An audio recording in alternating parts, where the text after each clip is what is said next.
Good morning students. Today we will continue our chapter number 8 of science, that is soil.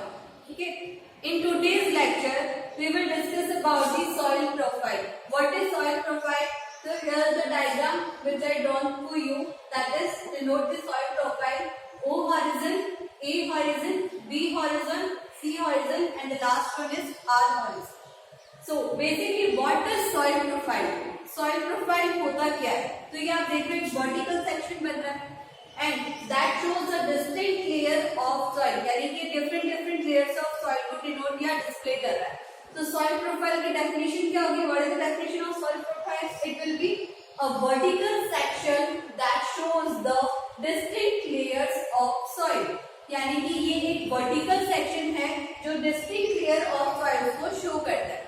ठीक है, इसी को आप क्या कहते हो? Soil profile. Now we will read about the distinct layer of the soil. अब हम उनकी प्रॉपर्टीज को और वो कैसा होता है टेक्सचर में, डेप्थ कितनी होती है, वो सब रीड करेंगे. So first of all we will read A horizon और we can say the top soil. तो अब हम जो सबसे पहले डिस्कस करेंगे वो टॉपिक है ए होराइजन, या इसे हम क्या कहते हैं? Top soil. Because it forms the top layer of soil. क्योंकि ये soil की सबसे टॉप मोस्ट लेयर होता है, इसलिए आप इसको क्या कहते हो? ए होराइजन. ओके, सबसे जो लास्ट में आएगा उसके बाद में आपको यहाँ पे लिखना है कि यहाँ आपने सबसे पहले क्या लिखा है? ओ होराइजन. ओ होराइजन क्या होता है? जो अपर मोस्ट लेयर होता है. ठीक है, तो ये ग्राउंडेड लेयर है, उसको आप क्या कहते हो? ओ होराइजन. जस्ट बिलो क्या आता है? ए horizon. So it is the upper most layer of the soil. तो ये सबसे ज्यादा अपर मोस्ट लेयर है, इसलिए इसको आप क्या बोलेंगे? टॉप सॉइल भी बोलते हैं. टॉप मींस क्या होता है? सबसे फर्स्ट पोजीशन वाला, उसको हम बोलते हैं topper.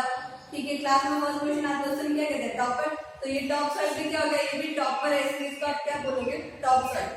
It contains decayed matter of plants and animals which were decomposed by microbes. तो इसके अंदर क्या होता है? प्लांट और एनिमल्स के डिकेड मैटर, यानी कि उनकी डेथ हो जाती है, उसके बाद जो रिमेनिंग पार्ट होते हैं वो इस मिट्टी के अंदर यानी कि हॉरिजॉन में डीकंपोज हो जाता है. और वो डीकंपोज किसके थ्रू होता है? बाय द माइक्रो ऑर्गेनिज्म, और we can say the microbes. Microbes उनको डिकेड एनिमल्स है या प्लांट्स के रिमेन्स है, उनको क्या करते हैं? कन्वर्ट कर देते हैं. ठीक है, वापस सॉइल में मिला देते हैं. तो इनको माइक्रोब्स की हेल्प से क्या हो जाएगा? ये डीकंपोज हो जाएगी. And that decomposed material can be known as or be known as humus. तो इसको हम जो है decayed material को क्या कहते हैं? Humus बोलते हैं. जितना ज्यादा ह्यूमस सॉइल के अंदर होगा उतना ज्यादा सॉइल कैसा होता है? फर्टाइल होता है. Now this is the texture की कैसा होता है, देखने में कैसा है?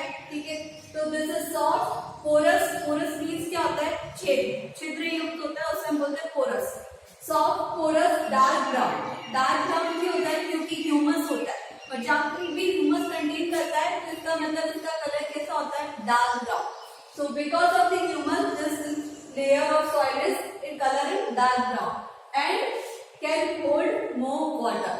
और ये सबसे ज्यादा वाटर को होल्ड करके रखता है because of the plant growth. ठीक है, प्लांट की ग्रोथ के लिए आपको क्या चाहिए? वाटर एंड मिनरल्स चाहिए. वो सारा कहाँ होता है? टॉप सॉइल के अंदर होता है. Home of the organisms like earthworm, insects etcetera. और ये सारे जो माइक्रो ऑर्गेनिजम्स होते हैं, अर्थवॉर्म्स है, इंसेक्ट है, एंड्स है, उनको क्या करता है? शेल्टर प्रोवाइड करता है, या फिर हम उसे बोल सकते हैं कि होम प्रोवाइड करता है. Second layer is B horizon और subsoil just under the top soil. तो पहले आपको इसकी लोकेशन बतानी है. जैसे अभी आपने टॉप के लिए बोल दिया तो वो आप इजीली बोल सकते हो it is the upper most layer, सबसे ऊपर वाला लेयर. तो इसके लिए आप क्या बोलोगे? इट इज जस्ट, डायग्राम में देखो ए होराइजन के जस्ट नीचे क्या है? B horizon.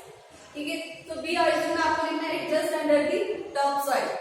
टॉप सॉइल के नीचे होता है rich in soluble minerals and iron oxides and light in colour.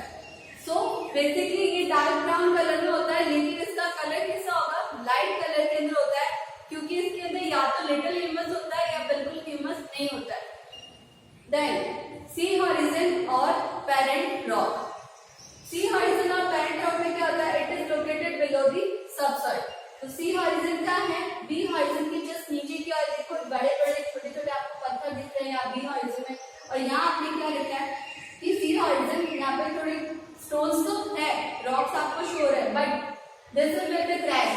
ये रॉक्स जो है वो क्रैक्स के साथ में, और जो लास्ट पार्ट होता है इससे हम बोलते हैं R horizon and that is bedrock.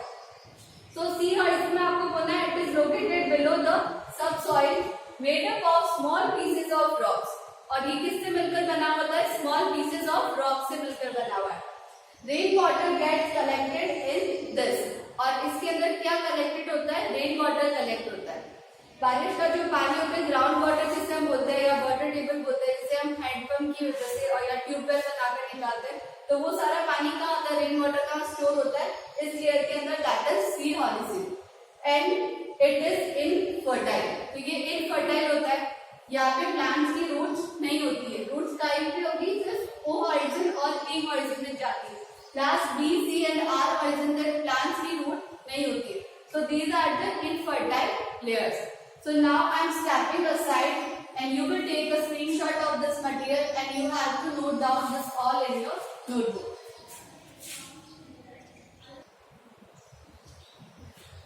Okay, the fourth or last layer of soil profile is R horizon or bedrock. ठीक है, तो ये सबसे लास्ट लेयर होता है. Located below the sea horizon. Look at this. This is the sea horizon and the last one is R horizon. और R horizon किससे build-up होगा? Bedrock. Bedrock मतलब क्या होता है? The large pieces of rock. So this is non-porous layer. Non-porous layer क्या होता है? Porous का मतलब मैंने क्या आपको बताया था? जिसके अंदर छेद हो, छिद्र हो, उसे हम क्या कहते हैं? पोरस. और ये क्या है? नॉन-पोरस. इसका मतलब ये जो बेडरॉक है इनमें क्रैक्स नहीं होंगे. Okay, and the rain water collects over it. जो रेन वाटर होगा वो कहाँ कलेक्ट होगा? सी हॉरिजन के अंदर. ठीक है, and this rain water forms the water table. Now we will talk about the soil composition. इस सॉइल के अंदर कंपोजिशन कौन कौन से होते हैं और सॉइल के कंपोनेंट्स कौन कौन से होते हैं. So soil composition is what? It depends upon the type of rock from which it is formed. Soil composition किसके ऊपर डिपेंड करता है? टाइप ऑफ रॉक पे, कि कौन से रॉक से जो है उसका सॉइल का कंपोजिशन हुआ है या कौन से रॉक के ब्रेकडाउन से सॉइल कंपोज हुई है, सॉइल का मेडअप हुआ है, उसे हम क्या कहते हैं? Soil composition. So all soil contain following components. सारे सॉइल के कंटेनेंट्स और कंपोनेंट्स क्या होते हैं? एक दूसरे से डिफरेंट होते हैं. Like there are more type of soil, loamy soil, clay soil. ठीक है, बहुत अलग-अलग टाइप की सॉइल होती है. We will discuss about in next lecture. First of all, the component is minerals. What is mineral particle? Like salt of iron, potassium, calcium, etc. And these minerals are absorbed by the plants. और ये minerals कौन absorb करता है? Plants. And they are very helpful for the plant growth. और plant की growth के लिए सारे मिनरल पार्टिकल्स बहुत ही ज्यादा जरूरी होते हैं. और प्लांट इसे अब्सॉर्ब करता है फ्रॉम दी सॉइल और टॉपमोस्ट सॉइल पर ये प्रेजेंट होते हैं. The second is organic matter. Organic matter क्या होता है? It comprises dead and decaying living matter of plants and animals and that decaying matter known as humus. As we earlier studied, what is humus? Humus is what? Dead and decaying organic matter or dead and decaying living matter such as plant and animals. Plant और animals का जो dead decaying होता है और जो धीरे धीरे micro organisms की वजह से डिकम्पोज हो जाता है, उस डिकम्पोज मटेरियल को या मैटर को हम क्या कहते हैं? ह्यूमस. सो पहले ही बताया था कैसा होता है कलर में? डार्क ब्राउन और we can say dark black in colour. That is why the top most soil is dark brown in color. So humus is dark black and sticky which act as manure. तो ये manure की तरह work करता है for the plants. Manure क्या? जितना ज्यादा humus होगा, as we said कि जितना ज्यादा humus होता है सॉइल उतनी क्या होती है? फर्टाइल होती है. तो फर्टाइलिटी को मेंटेन करने के लिए ह्यूमस कंटेंट कैसा होना चाहिए? ज्यादा होना चाहिए. C is soil water and the last is soil air. तो सॉइल वाटर क्या है? Plants need water for their growth. Plant को क्या चाहिए? पानी चाहिए अपनी ग्रोथ के लिए. सो ये वाटर कहाँ से ऑब्जॉर्व करेगा? यहाँ से सॉइल से ऑब्जॉर्व करता है. सो rain water sinks down into the soil. Rain water जो है वो सिंक करता है और सिंक करके सीधा कहाँ जाएगा? आपके पास में सी हॉरिजन. सी हॉरिजन के अंदर जो है यहाँ पे क्या कलेक्ट रहता है? Rain water. यहाँ पे लिखा है rain water sinks down into the soil reaches the non porous rocky layers.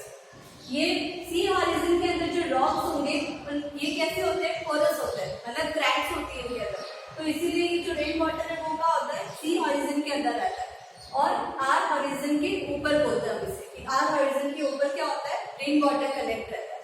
तो यहाँ हमने लिखा it reaches the non porous rocky layer and collects there, और इसीलिए हमने यहाँ लिखा है कि नॉन पोरस रॉकी लेयर कौन सा है, दैट इज सी, एंड यहाँ पे ये क्या होता है, कलेक्ट हो जाता है।